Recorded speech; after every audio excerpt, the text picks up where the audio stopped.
Hey everyone, welcome back. In the previous video, you saw me cut a bottle to make this glass. Now I'm going to sand it, polish it, and turn it into a beautiful drinking glass. The surface right now is super rough. Saw marks, lots of chips. This is the biggest chip. Right now, this is not a glass that you would want to serve at a cocktail party. If you want, you can sand it by hand. This is a slow, tedious process. This is a better method. These are 5-inch hook and loop sanding discs. They're cheap. You can buy variety packs in bulk. I'm going to start with 80 grit. Usually I'd recommend starting with 120. 80 is a little aggressive, but I've done this enough that I know I'm not going to break the glass. If you saw the Patron Platinum video I did, I made the mistake of starting with 40 grit. That was too aggressive. There was too much friction, the glass got too hot and broke. This is a 5-inch sanding pad. The sanding disc attaches like this, connected to the drill, tighten it, you're locked and loaded. Again, gloves, always. Eye protection, ear protection. You're working with power tools, you're working with glass. Also, wear a mask. There's going to be glass dust. It's not a carcinogen, but it's not something you want in your lungs. If you saw the Johnny Walker Blue video, lots of dust. Wear a mask. Spray the disc with water to keep the glass cool. Press the glass against it, start slow, you'll get the hang of it. Now you want to keep rotating the glass. The reason to do this is that you might not be applying pressure evenly. By rotating the glass, it ensures that you'll get a level rim. Water, sanding, water, sanding. Don't be afraid to replace the discs. They don't last long.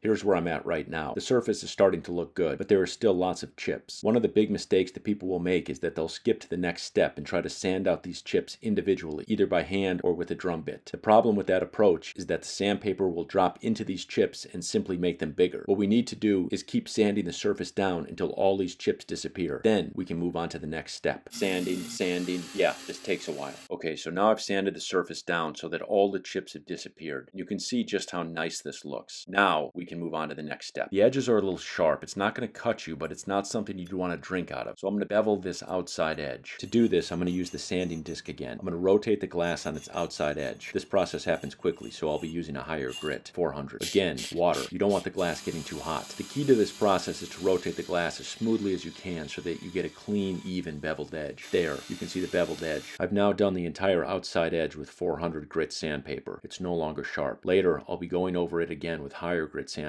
to give it a shiny, polished look. Now we're going to do the same thing, but on the inside edge. To do it, I'm going to use these. They're called sanding drum bits. The reason I like these is that they come in various grits, starting at 80 and going all the way up to 2000. I used 400 grit on the outside edge. Now I'm going to use 400 grit on the inside edge, like this. Again, anytime you're sanding, you want to use water. You'll notice that I always keep the drum bit moving. If I stop, it'll make a divot in the glass. A divot is like a chip. When it's there, it's hard to get rid of. What I want is a nice, smooth edge. Here's what the glass looks like right now. The outside and inside edges are both beveled. If you like the matte finish, you could stop here. This could be your glass. For the sake of this video, I'm going to take this thing all the way and show you what it looks like when it's fully polished. This is the progression I'm going to use. 600, 1200, 2000. The 2000 will give the inside edge a shiny, polished look.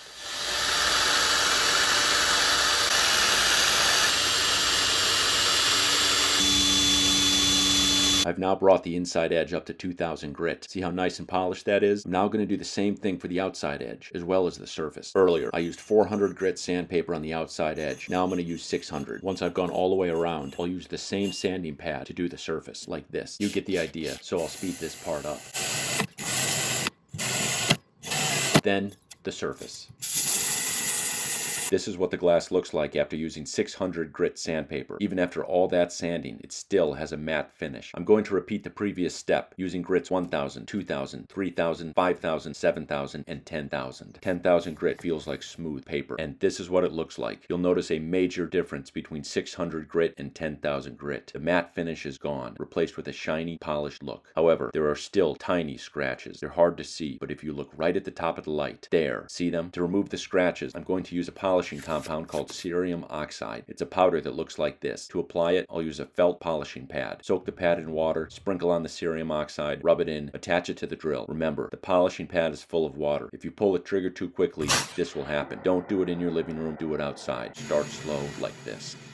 Here's our final product. The edges are smooth, the surface polished, the tiny scratches gone. The entire process from uncut bottle to finished glass took me about 2 hours. The bottle had particularly thick glass, so it took longer than usual. I think it looks great, but what do you think? If you have any questions about my process, ask me in the comments and I'll write you back. Hit that like button, subscribe. Thanks for watching.